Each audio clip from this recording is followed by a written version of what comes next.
so inspiring. Inspired means to be breathed into, inspirire. St. Maximilian Kolbe literally lays down his life and goes into the starvation bunker for 3 weeks and he wouldn't die. Damien of Molokai goes off to the lepers, a certain death, and serves the lepers with his whole life. Mother Teresa says, I'm leaving it all behind and I'm going to go take care of the poorest of the poor. Catherine of Siena, on fire for the Lord. Teresa of Avila, founding convents. This can be you. This can be your life. This is what's offered to us. You're made for great holiness. You're made for so much more than a life of comfort. I'm just going to live a life of comfort, and then I'll be dead. And they'll write in my obituary that I was the #1 Penguins fan. Don't do that, #1 Penguins fans, people.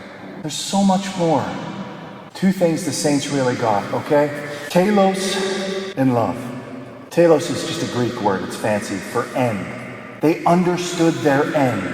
They understood the shortness of life. Make us know the shortness of life that we may gain wisdom of heart. Life goes by like this.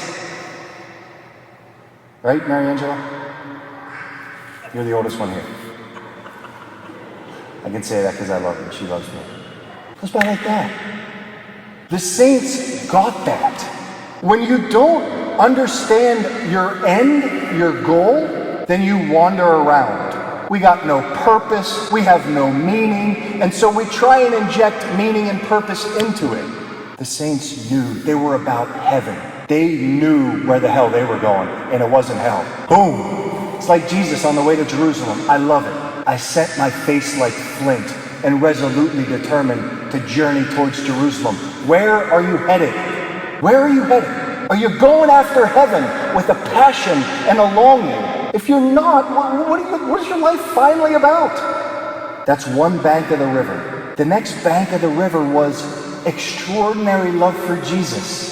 St. Paul says this, the love of Christ urges me on, it impels me. What impels you?